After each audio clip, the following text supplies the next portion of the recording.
YouTube? This is Will from Will Development. This is my 221st weekly update. Oh, my hair is I don't give a shit.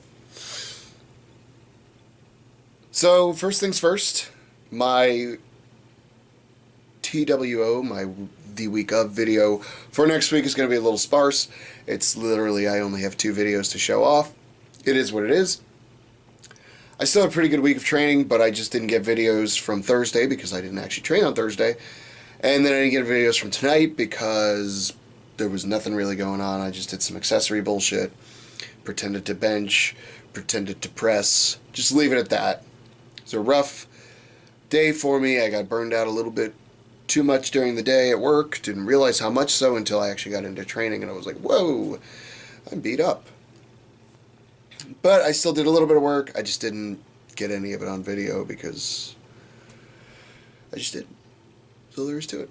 All that being said, it was still pretty exciting because I did end up hitting I did some axle clean and press earlier in the week because one of the guys at the gym is doing Miami's Baddest Man, which is his first comp, and he had never done axle before, so I said, well, let's, dust this thing off. Let's, see what we've still got. And as kind of what I expected, normally I press a lot easier on an axle than I do any other implement. It's just the way it seems to go for me. I have my theories as to why, but I'll just keep them to myself for now until I can sort of confirm it. I don't want to give anybody bad information. But the bottom line is I personally happen to press a lot easier on an axle. I mean, I did 150 for 5. I would only hope to be able to do 150 for 5 on a standard barbell. And I guess on a log, I've done that before, and it's not too terrible. But the log is just so much harder for me, just given the build of my body. And there's just something to having to keep the chin up like that to have room for the log. It messes me up a little bit. But the clean of the log has always been a little bit easier for me. All that being said, the clean is the tough part for me on the axle clean and press, obviously. My grip is good, so I can double overhand quite a few things, but I still like to practice the old continental clean, simply for the fact of when the weight gets too heavy for me to double overhand, I need to have some sort of technique to be able to get it back up top and, get into a pressing position, get it in the rack, if I may. Or if you please. I don't care. So I managed to do a strictish, which is an official term. It's industry jargon. You'll get used to it. A strictish press of 170. And I was going to go a little higher, but the clean was just so damn rough. I was like, we'll let it go. But I managed to do a set of 5 strict on it once I did get it cleaned. You'll see that in the video next week. And then deadlifting went okay. I wanted to get another thing of deadlifting in this week, but it just didn't happen. And I'm doing something I don't recommend people do, but I have logic and reason behind why I'm changing what I'm changing. But if you're out there, I don't recommend you necessarily do what I'm going to do next week. Basically, I had a program I set out, and I did 6-week block, and my plan was basically to run that through, see what worked, see what didn't, and just change 1, maybe at the most 2 things, and continue on with that same pattern to see what worked for me. And what inevitably worked, what inevitably happened to me was I got pretty burned out after those 6 weeks. Like by week 6, I was like, okay, I've burned myself out. So I tweaked some things and I said, how about some more volume here, some less volume here, some more weight here, less weight there, that kind of thing. All that being said, I sort of sat down last weekish and just decided to rewrite everything. And I'm just going to start back from 0.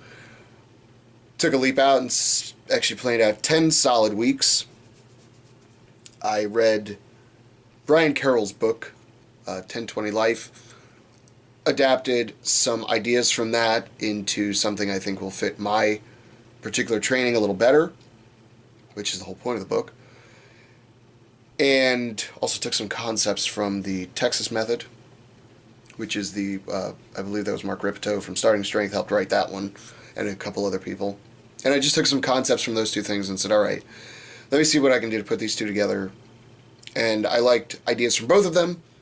I also talked to some people I knew personally to get their opinions on those 2, because it was like, at the end of the day, the problem is every single method, not every single one, but in general, every single one works.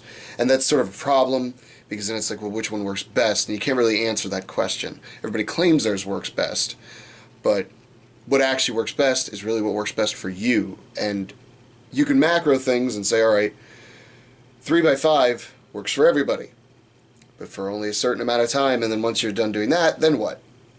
And then you move to like the text method, or you pick up practical programming. I'm sticking to Starting Strength not to rag on them, just to talk about what I know the most about, which is their particular training methodology. And it's like, all right, now what? So you figure it out, you start doing things, and they're the ones who advocate basically just change one thing once that stops working, and we'll go from there. Which is a great scientific way to do things, I think. Totally revamping things is not a great way to figure out what's working and what's not working. But if you're willing to just take a leap, sometimes it works out better. I'm shooting for more longevity, which is why I sort of looked at Brian Carroll's methods and said this is probably the smart thing to do. Just looking at his methods is a good idea. Having deloads every 3 to 4 weeks, that kind of thing's never really maxing out when you're in off season. You max out once here or there, but it's nothing like, it's like every 10 weeks you're getting a new PR. It might only be 5-10 pounds, but you look at it like that and it's like, man, yeah, but if I'm doing 10 or 20 weeks of this, that's 3 or 4 a year. It's more than 3 or 4 a year. There's 52 weeks, so that's 3-ish a year, maybe 4, if you just kept doing it that way. Even if you put 10 pounds on it, it's 40 pounds a year on every lift. After 2 years, it's it's compounding. You got 160 pounds on a lift in 4 years. That's the difference between benching 100 pounds and 260, it's like 420 pounds, isn't it? Right? Yeah. 360 plus 120? No, plus 160. I can't math right now. I'm tired. It's no excuse. Doesn't matter. This is all just me winging it anyway. Rag on me for my shitty math skills later. Or if they were right, give me props. I don't care. All that being said, that was my logic behind it. And I said, I'm going to shoot for this. I've always been the kind of guy who wants to try to do everything on my own. And I do that for the most part. I do take snippets of things from other people because that's just how life works. And that's also how training is going to work too. But you got to try to find the stuff that works right for you. I never really recommend people sort of jump program to program. If something worked for even 6 weeks, or hopefully even longer, 8 weeks, and then it stopped working after 8 weeks, it doesn't mean it's time to totally revamp everything and jump on the very next program, Oh, now I'm doing West Side, now I'm doing, 5x5, now I'm doing Texas Method, now I'm doing, this one or that one. What's the other really famous one that everybody likes? It doesn't matter, but you really shouldn't do that. If it stops working, just tweak 1 or 2 things and start back over. There's nothing wrong with that, and odds are it's going to continually help you grow. I guess the real question people might ask is like, what was it about that book that you liked so much that made you sort of want to revamp this much? And it was just sort of the idea that, yeah, it's a marathon with sprints in between, but the real kicker was I'm looking to try to keep longevity. I don't want to be the 40-year-old who can barely walk but can still deadlift 500 pounds, but it kills me to do it, and then I go hobble over and sit down. The best example of this I know is really Mark Ripto. I hate to say it, but he really is. You see the guy walk, he's got hip problems, he's got, as far as I know, just hip problems, which is probably something that is unavoidable, but at the same time, I'd still like to have longevity. I would rather have a 10-year, quote-unquote, career in lifting,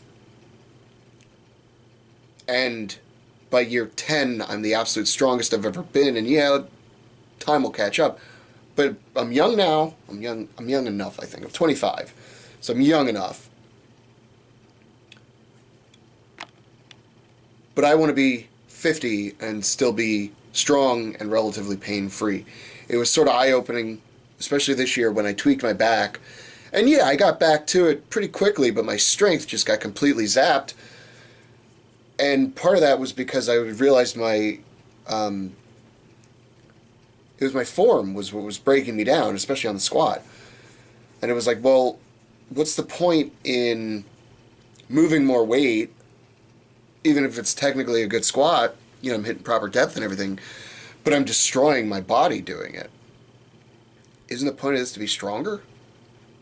It's like, well, if you never really, really, really push it, or when you do push it, you know you're ready for it, you know, you could last 20 years. And that's kind of what I'm looking forward to. I want that to happen. So I'm going to give it a shot. 10 weeks, we'll see what happens. What I like about it too, it follows just dead nuts form. I mean, just all the time. The only concern I have is the tend to lack of volume on the big three, but there's ways around that, and I've hopefully written my program to the point where it will mitigate that lack of volume that every conventional wisdom tells you is necessary for a natural lifter / unequipped lifter. We'll see. We'll see what happens. I mean, you know, there's 10 weeks is a long time. It sounds like a long time. I mean, really, you're talking about, what is that, 3 months-ish? No, it's less than that. It's like 2.5 months. I mean, that's, you know, that'll fly by. Well, that makes the math easier, doesn't it? 2.5 months, 12 months in a year. 5 months. Yeah, almost two, somewhere around 2.5 cycles if you just did the off season over and over, which you probably shouldn't, but that's not what matters. So the bottom line is, I don't really recommend you just jump ship on programs if they don't work, but I think if you have a smart reason to do it, there's nothing wrong with it. But you got to stick with stuff for, you know, more than a week or two. I think that's where people sort of lose muster. They get through the first or the second or even the third week, and then all of a sudden something stops working, so then they jump to the next thing, and it's like, you got to stick with it longer than that.